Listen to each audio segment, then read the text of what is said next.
Hello, today is Monday, July 15th, 2024. So we are at the half point in the middle of July.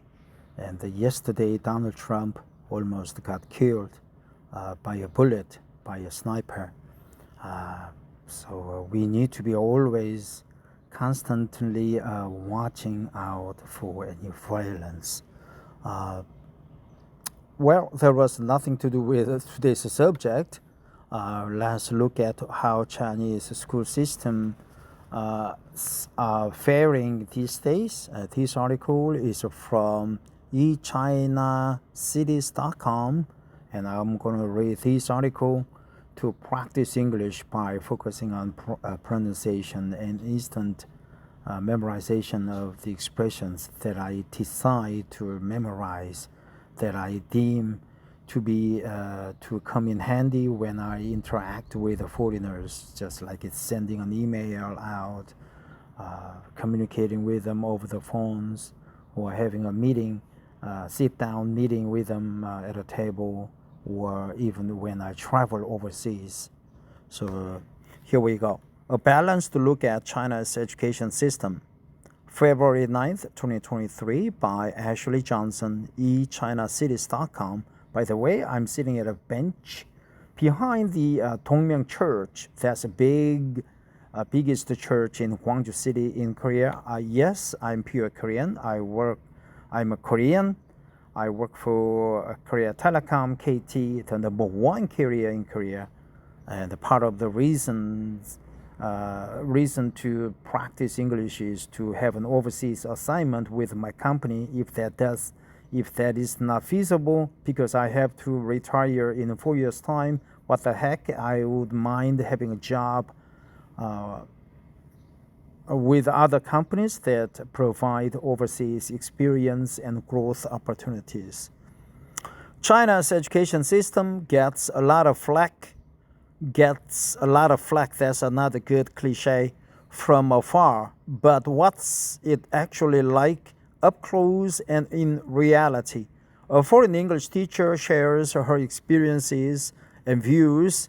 经验 experience in Chinese is called 经验. Views of teaching in China gets a lot of flack.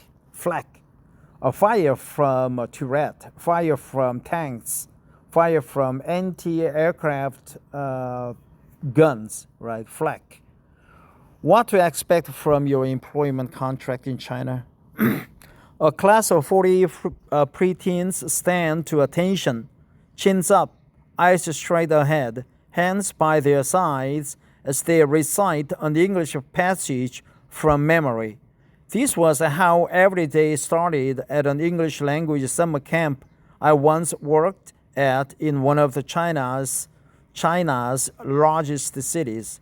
The students were enrolled in an intensive 10 days of English lessons, starting at 7 a.m. and ending around 8:30 p.m. Their days were made up of the rote memorization of inspirational and often nationalistic English quotes, oral and writing tests, and the proper elocution of English passages. 演讲比赛.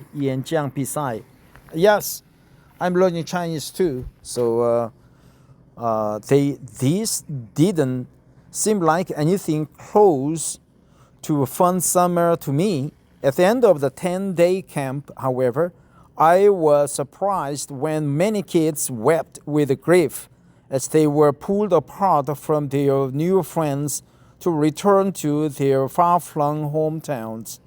Over the course of 10 days, throughout the endless hours of studying, memorization, and practice and testing, they had somehow found time to make friends.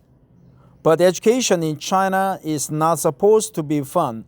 Western watchers often consider Chinese education methods, such as rote memorization and intensive focus on hard sciences and mathematics, too strict, inflexible, and pressured. Class time and study time are indeed less of a priority in the US, where students are also more involved in extracurricular activities such as sports.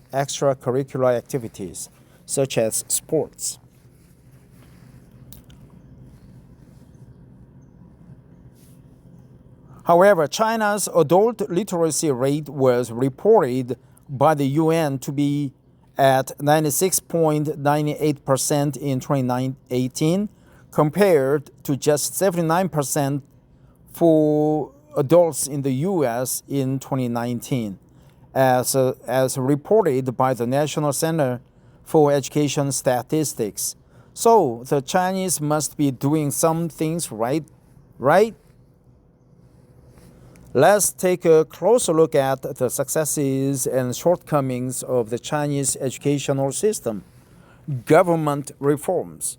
From the installation of national examinations in 1977 to the recognition of special education needs in 1985 to the development of world-class higher education in 1998, the Chinese government has proved itself to be very serious about education. China has tried to strike a balance between normal secondary education for the academically gifted and vocational training for the less so, in a bid to provide a balanced economy, allowing for re-urbanization and modern industrialization, All in all, it has done remarkably well. All in all, it has done remarkably well. The current state. The Chinese government has been keen to ensure both the economy and population benefit from education and its ensuing opportunities. China spent 4.2% of its GDP on education in 2020, which is comparable to expenditure in the UK and the US. Under today's laws, mandatory education for primary and middle school is free in China, although parents must generally pay normal fees for books and uniforms. Even those in remote villages have access to education. It's no secret that education and the strict discipline that comes with it is now a prized facet of Chinese culture. School is mandatory from grades 1 to 9 with a 91.4% attendance rate for secondary schools in 2021.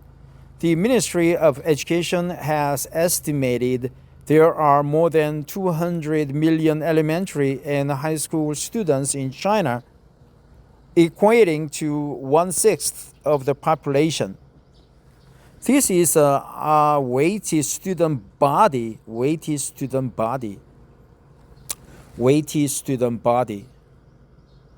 China's higher education enrollment hit 57.8% in 2021 compared to just 30% in 2012, according to the Ministry of Education.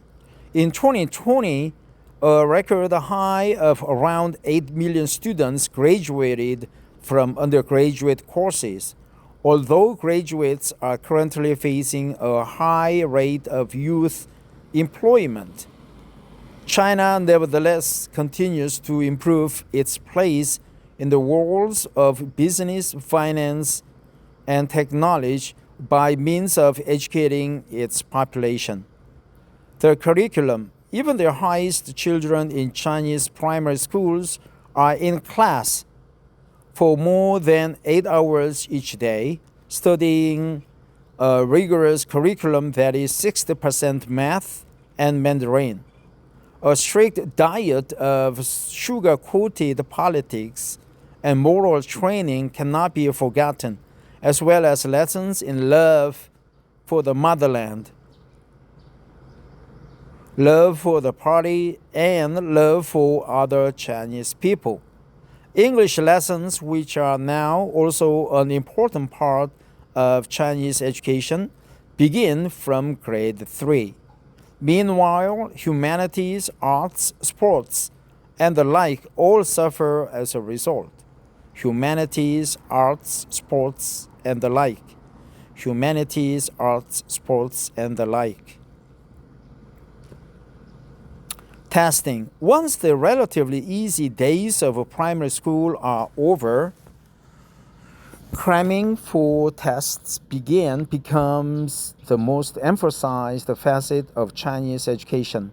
Students are required to pass tests to exit out of each grade in middle school.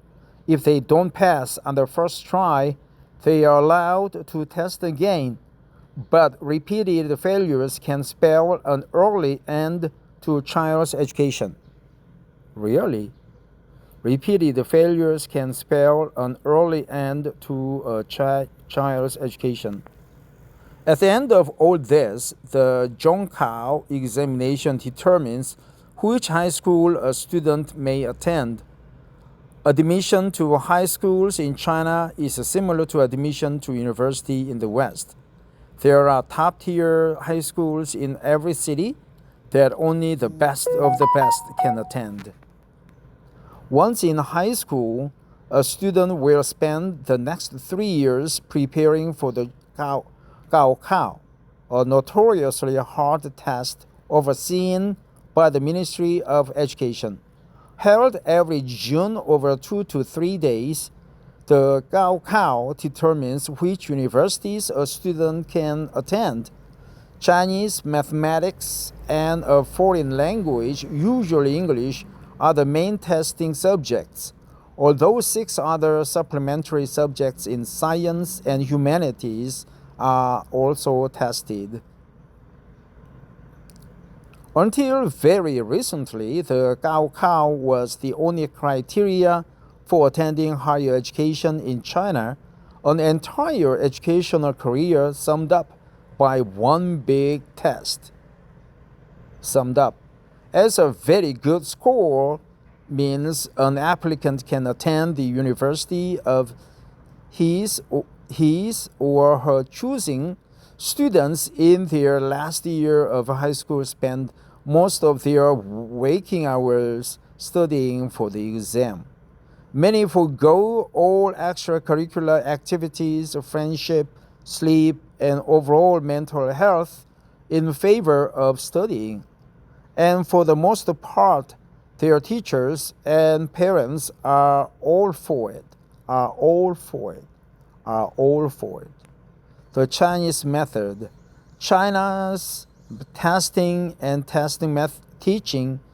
testing methods are a bit of a touchy subject, as they stand in such stark contrast to Western society's more laissez-faire approach to education. Laissez-faire, free, right? Let's take a look at the pronunciation.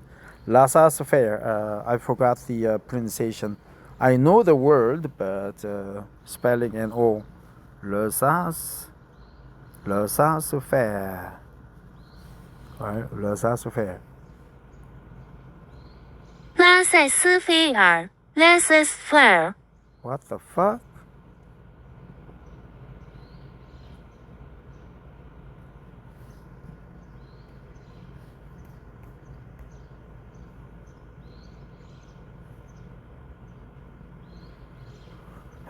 Okay, so that was the spelling. Laissez-faire. Laissez-faire. Laissez-faire. Laissez-faire. Laissez-faire. Laissez-faire. Laissez-faire. Laissez-faire. Laissez-faire. Laissez-faire. Laissez-faire. Laissez-faire. Right? Laissez-faire. Laissez-faire. I'll go for freedictionary.com this time. One of my favorites. Laissez-faire. Laissez-faire. Laissez-faire. Laissez-faire. Right? Laissez-faire.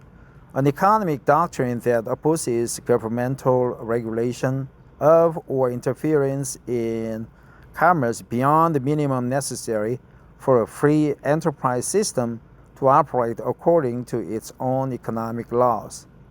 Non-interference in the affairs of others, laissez-faire, right? Laissez-faire.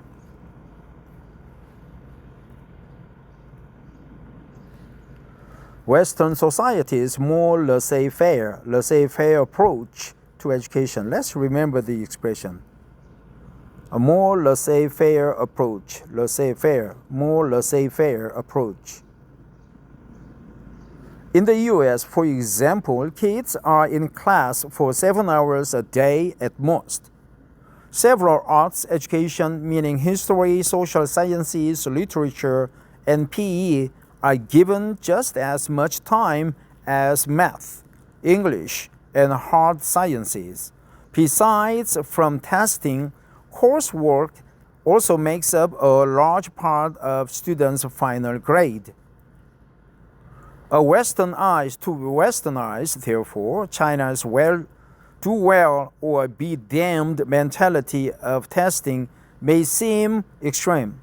As a direct result of the Zhongkao and Gaokao, most schools and parents place a lot of emphasis on testing abilities, and as is commonly argued by foreign teachers and Western university administrators, not enough on innovation and creativity.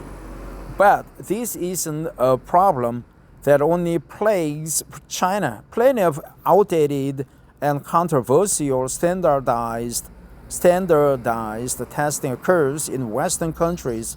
For example, the No Child Left Behind policy in the U.S. No Child Left Behind policy in the U.S. Plagues. The pushback. Chinese parents, educators, and students are not completely ignorant to the problems within their system. Young students I've taught complain about the endless rote memorization techniques, while older students have expressed their desire for a more creative curriculum that could make them more competitive in the wider world. I've even heard from fellow expat English teachers that some students seek them out after class to discuss issues of stress and anxiety, topics they dare not raise with their Chinese teachers. The good news is that the late 200s saw even more reform of China's education system. In 2007, Fudan University and Shanghai Communications University became the first Chinese colleges to accept independent recruitment outside of the college entrance examinations. From 2010 to 2020, the number of Chinese students studying abroad also more than doubled, showing that some parents, at least the wealthy ones, are recognizing the flaws in the Chinese system. In 2021, the government also banned for-profit tutoring in core school subjects, as well as classes on the weekends and holidays, in a bid to ease stress on students and level the playing field between the haves and have-nots. Level the playing field between the haves and have-nots. Level the playing field between the haves and have-nots. Level the playing field between the haves and have-nots.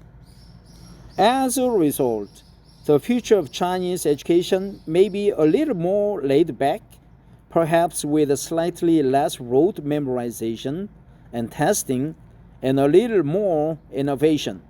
Given China's achievements both in academia and development, however, perhaps a new lessons could be learned from both sides. Okay, so it was a little bit of psychological, personal level judgment of Chinese education system. China is riddled. China's education system is riddled with a lot of problems like rote memorization, heavy focus on mathematics, English, and love for its country. But they are now seeing some reform, ridiculous, right? But before I close and walk to my building for 10 minutes to start the day, start to work for the day, I would like to go over expressions that I decided to memorize. Laissez-faire, right? More laissez-faire approach, and level the playing field between the haves and have-nots, right? And what else? Education system, Zhongkao, Gaokao, rote memorization, friendship. Let me go over real quick. Yeah, Chinese students writing in Wei. Very old photo, right? Wei is now different. Or they are Taiwanese, not instead of Chinese. Yeah, mama, 我个. That's the old Chinese characters, not simplified. So either the photo is from really old China, like from 60s, or the Taiwanese photos starting English course. Zhongkao, 10 days, make friends, right? Make friends. Extracurricular activities, not extra curriculum, but extracurricular activities. Literacy rate. Closer look at the current state. Pay nominal fees for books and let me read this. Chinese government has been keen to ensure both the economy and the population benefit from education and its ensuing opportunities. China spent 4.2% of its GDP on education in 2020, which is comparable to expenditure in the UK and the US under today's laws. Mandatory education for primary and middle school is free in China, although parents must generally pay nominal fees for books and uniforms. Even those in remote villages have access to education. Yeah, we see many videos where students climb a fairly steep ladder to get to school or cross the river with heavy torrents. That's fucked up. Well, thanks for listening. I have to go to work now, so I'll upload this photo, 上传 in Chinese, to YouTube. Thanks for listening. Have a wonderful Monday.